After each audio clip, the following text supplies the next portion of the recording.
Top 1 news విషయానికి వస్తే రజతోత్సవ మహాసభ కోసం కదం తొక్కుతున్న యావత్ తెలంగాణ విషయానికి సంబంధించి ఇక బీఆర్ఎస్ రజతోత్సవ మహాసభ కోసం వరంగల్ సిద్ధమవుతోంది. ఎల్కతుర్తి వేదికగా ఏర్పాట్లు జోరందుకున్నాయి. సభాస్థలి ప్రాంతాన్ని చదును చేయడంతో పాటు ఇతర పనులు చకచకా సాగుతున్నాయి. మరోవైపు రజతోత్సవ మహాసభ కోసం యావత్ తెలంగాణ చలో వరంగల్ అని నినదిస్తోంది. మీటింగ్ను దిగ్విజయం చేయడం కోసం సై అంటోంది.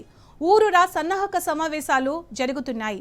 గులాబీ శ్రేణులతో పాటు జనమంతా పెద్ద ఎత్తున తరలివచ్చి 25 ఏళ్ల గులాబీ పండుగను విజయవంతం చేసేందుకు సిద్ధమవుతున్నారు. మహాసభను విజయవంతం చేయడం కోసం సంగారెడ్డి జిల్లా జహీరాబాద్లో బీఆర్ఎస్ నాయకులు పాదయాత్ర చేపట్టారు. వికారాబాద్ జిల్లా పరిగిలో మాజీ ఎమ్మెల్యే కొప్పుల మహేష్ రెడ్డి ఆధ్వర్యంలో సన్నాహక సమావేశం నిర్వహించారు. ఇటు పెద్దపల్లి జిల్లాలోనూ సన్నాహక సమావేశాలు కొనసాగుతున్నాయి. ఇక బీఆర్ఎస్ రజతోత్సవ మహాసభ గురించి మరిన్ని వివరాలు మా ప్రతినిధి రవికాంత్ అందిస్తారు. రవికాంత్, రజతోత్సవ మహాసభ కోసం ఏర్పాట్లు ఎలా జరుగుతున్నాయి? అప్డేట్స్ ఏంటి దీనికి సంబంధించి? బీఆర్ఎస్ పార్టీ నెలకొని 25 సంవత్సరాలు పూర్తయిన క్రమంలో బీఆర్ఎస్ రజతోత్సవ మహాసభను ఎల్కతుర్తి వేదికగా నిర్వహించనున్నారు. చెలో వరంగల్ సంబంధించి అన్ని ఏర్పాట్లు కూడా ముమ్మరంగా కొనసాగుతున్న సందర్భం అయితే మనకు కనిపిస్తా ఉంది. పూర్తిగా కని విని ఎరుగని తీరులో దేశంలో ఇప్పటి వరకు ఎక్కడా జరగని విధంగా ఈ సభను నిర్వహించే విధంగా బీఆర్ఎస్ అధినేత కేసీఆర్ గారి డైరెక్షన్ లో క్షేత్రస్థాయిలో బీఆర్ఎస్ నాయకులంతా కూడా పనిచేస్తున్న సందర్భం మనం చూస్తా ఉన్నాము. దాదాపు 160 ఎకరాల పైగా సభా ప్రాంగణానికి సంబంధించి ఏర్పాట్లు కొనసాగుతున్నాయి. మరోవైపు 1300 ఎకరాల్లో పార్కింగ్ సంబంధించిన ఏర్పాట్లు కొనసాగుతున్నాయి.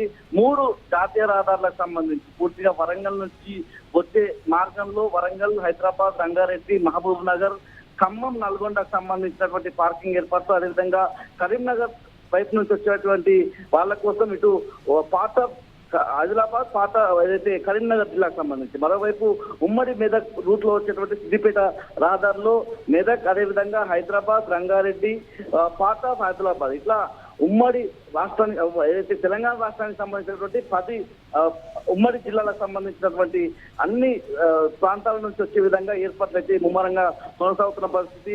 లక్షలాది మంది ప్రజలు తరలి వచ్చే విధంగా కూడా ఏర్పాట్లు కొనసాగుతున్నాయి. దీనికి సంబంధించినటువంటి అన్ని ఏర్పాట్లు కూడా ఎండాకాలం కావడంతో ప్రజలు ఇబ్బందులు పడకుండా చల్లటి సాగునీరు అందించే విధంగా 10 లక్షల వాటర్ బాటిల్, అదేవిధంగా 10 లక్షల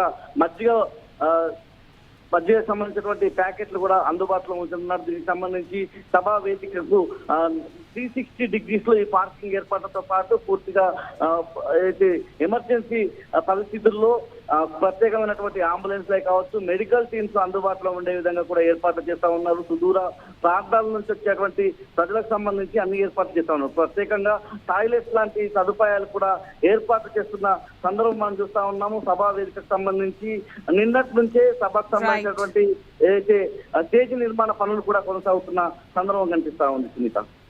రైట్ రవికాంత్, థ్యాంక్ యూ.